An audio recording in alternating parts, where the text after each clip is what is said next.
Hi everyone, thanks for joining me for Blister Prevention Office Hours this month. It's Rebecca Rushton here. Today we're going to talk about the 4 things we can learn about foot blisters from massage.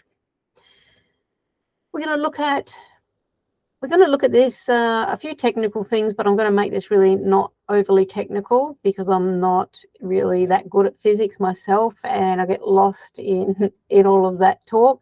But my aim is to make this meaningful and accurate, but really easy to understand. So we're going to have a look at things like shear, rubbing, friction, the coefficient of friction, the 4 takeaways we can take from this presentation, and the one big difference between massage and foot blisters that is really important. So first of all, shear. Where is shear in this picture? Is it under the thumbs? Is it in front of the thumbs or behind the thumbs? Well, if the masseuse was literally just pushing straight down, there would be no shear. All there would be compression under the thumbs. But as soon as the thumbs start to move in one direction, let's say they move upwards, then there will be shear deformation within the skin and the soft tissues under the thumbs and just back from the thumbs.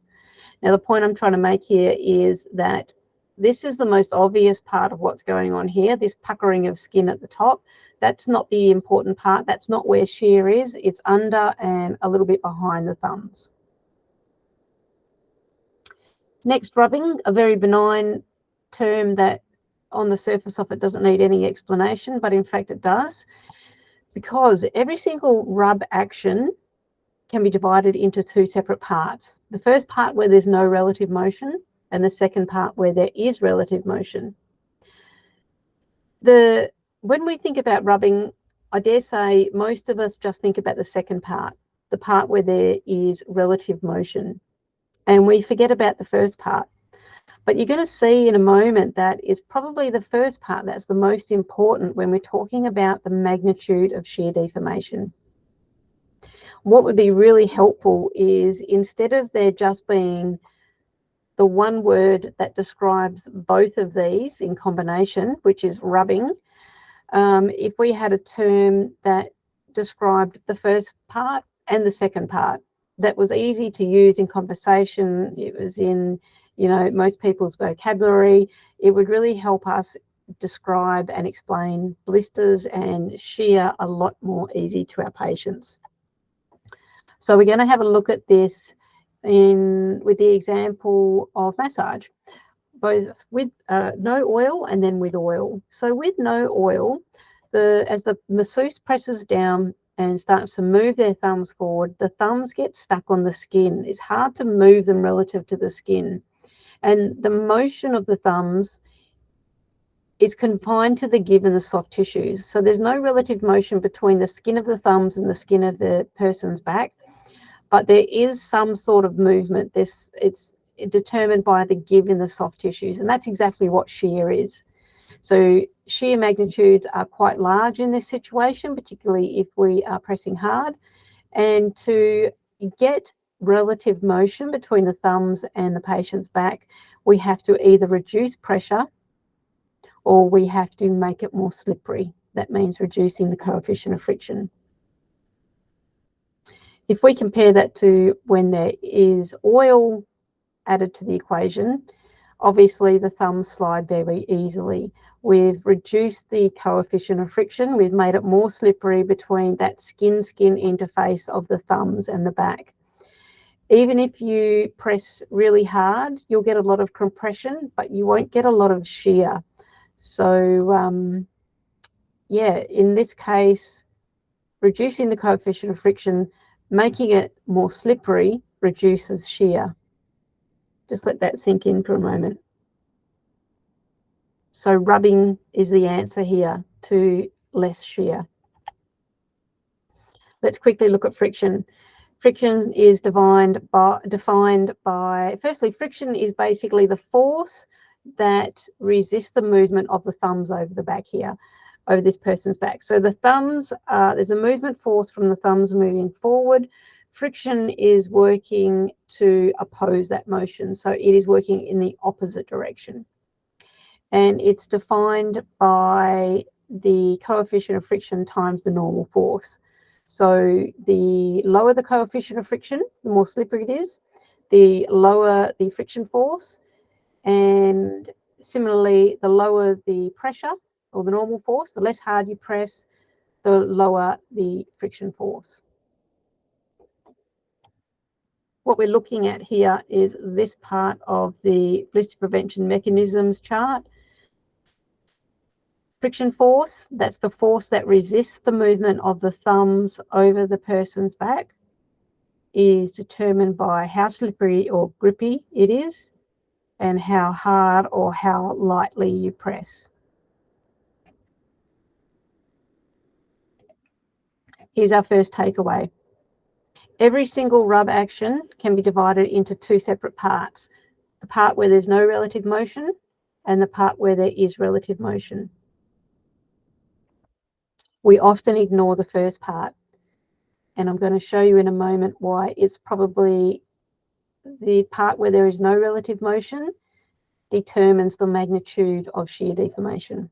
So in fact, it's actually very important when we're talking about shear and shear related damage. Takeaway 2, shear deformation magnitudes can be reduced by either reducing pressure or reducing the coefficient of friction. Press less hard, your thumbs will be easier to move and there'll be less shear. Similarly, make it more slippery and your thumbs will move much easier and there will be a lower shear deformation magnitude.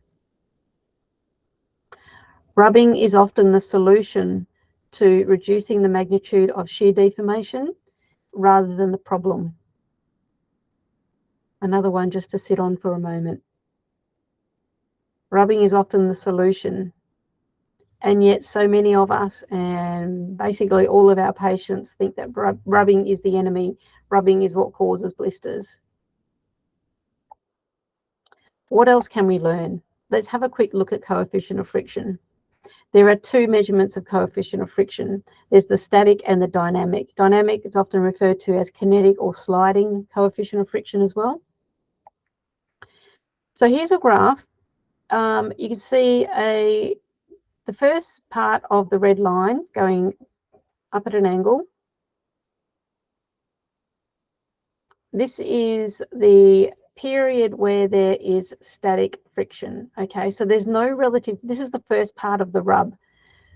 There's no relative motion between the thumbs and the patient's back. This is the part where there is relative motion. Look how kinetic friction, the kinetic coefficient of friction is lower than static coefficient of friction. So the coefficient of friction peaks when there is no relative motion and is relieved when there is relative motion or sliding. So this is the no motion. This is the where the thumbs are still stuck on the person's back and not moved yet, and this is where they have moved. Isn't that interesting?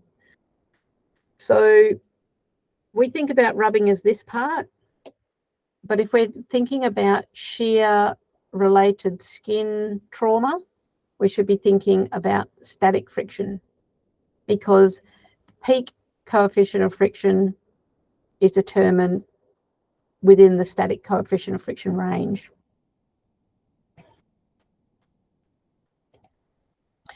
Every pair of surfaces has a particular coefficient of friction, and you'll see in the table at the bottom there different pairs of materials, and you'll see on every occasion except for one, the static coefficient of friction is higher than the kinetic coefficient of friction.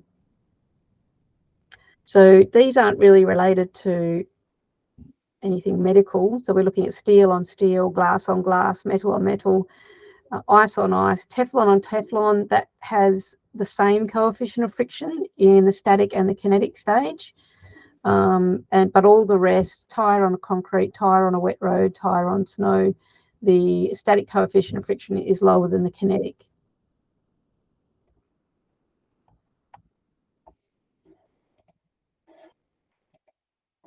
So takeaway 3, the magnitude of shear is determined by peak static coefficient of friction. So the longer the two surfaces are stuck together, the larger the shear deformation.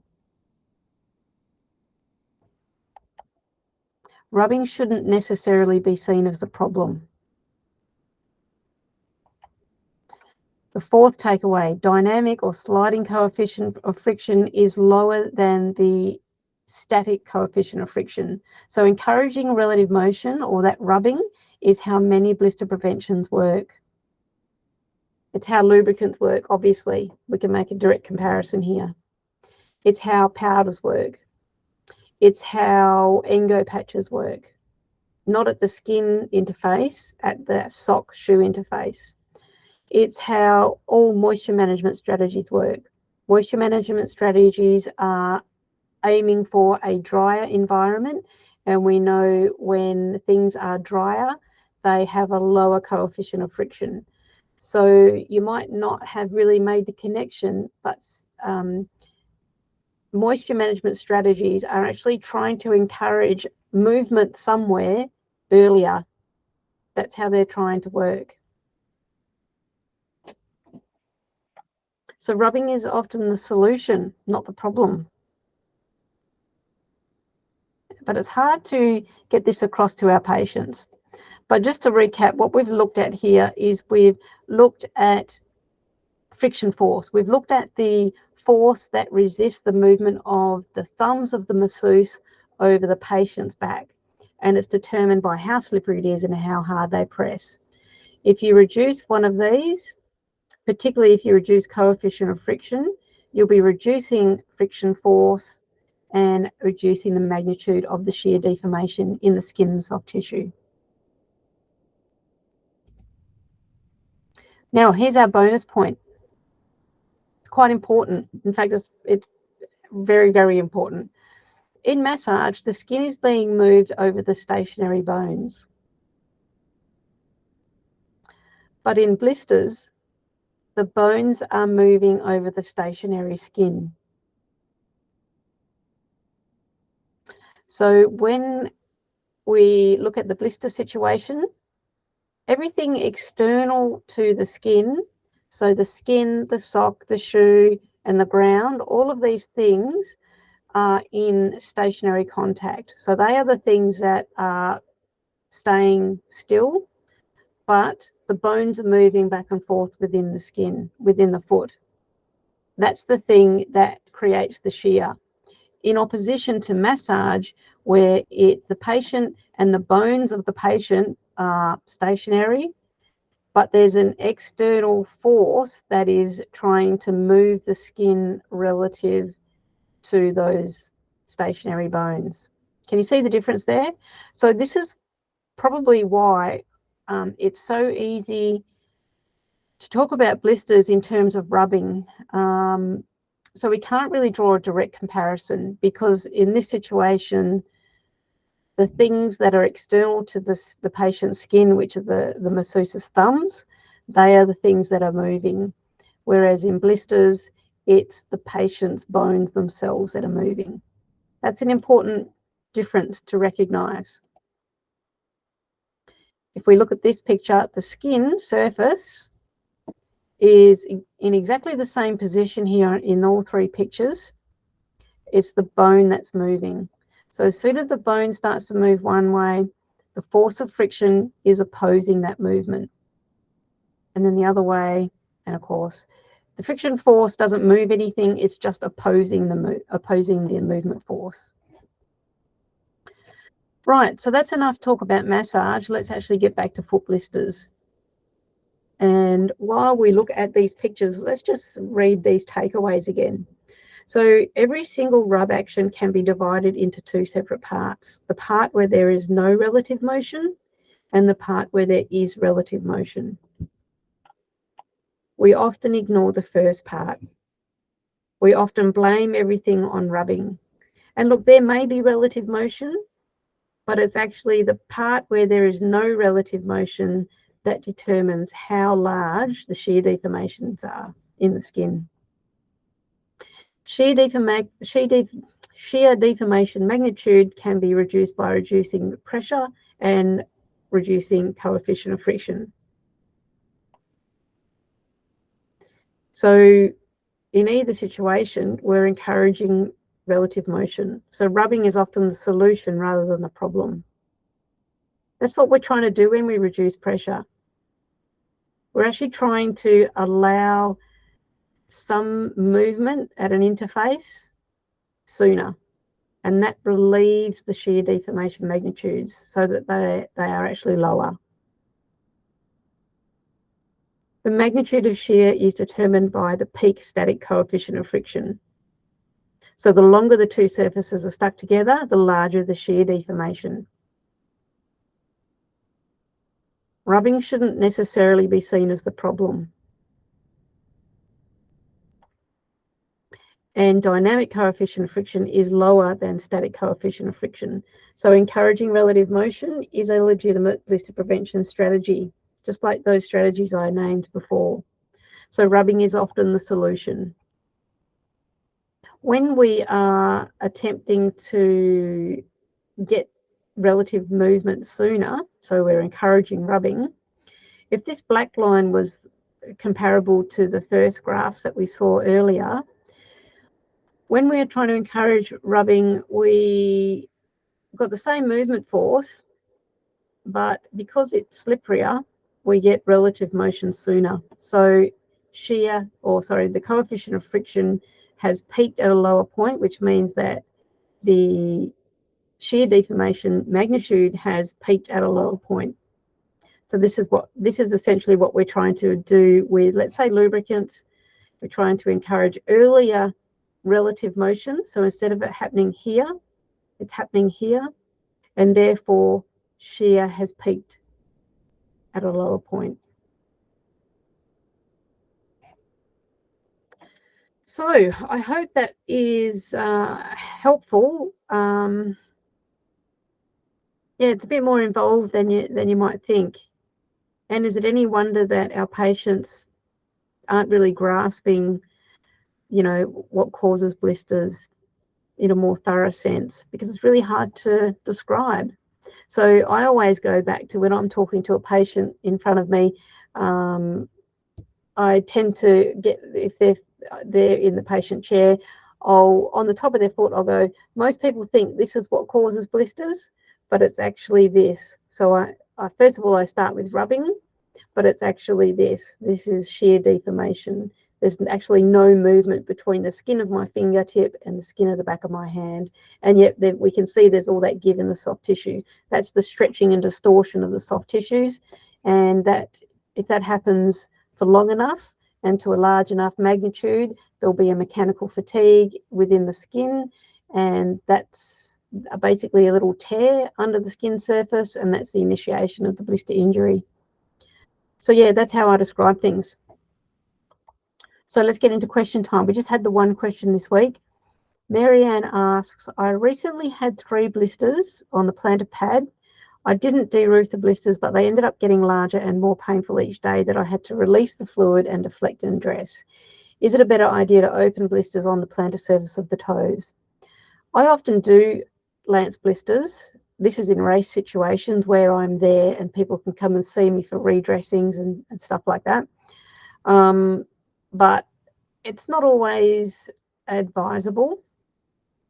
So if you're asking me, then yes, I often will, but I always have a conversation with the patient or the runner or whoever it is, and we talk about the fact that we're opening the blister up to infection, and is that worth doing? So we have to have a chat about any elevated risk for infection. They've got to have enough gear. They've got to have the right gear, and they've got to have enough of it. So they need antiseptic and a Band-Aid at the very least. And they need to know that it's not a do it and then it's done in one episode. We've opened up that blister. Now it needs to be redressed with betadine reapplied to reduce the infection risk until that heals. So these are the things I go through. I'll often be influenced, of course, by the patient's activity level. So if it's mid-race or if it's the end of the race. You know, it really depends. What shoes they're wearing, potentially, what their activity level is going to be. So if they've just finished a race and they've got the weekend off, we might be more inclined to leave it and let the blister fluid resolve of its own accord. But look, it's such an involved topic. And in fact, we had an office hours last month exactly on this topic about whether to de-roof, lance, or leave blisters alone. And it took an hour, and we looked at a whole bunch of scenarios with, you know, blister pictures and invented scenarios and talked about them. So I recommend that you go and have a look at that, Marianne. It's on, if you go over to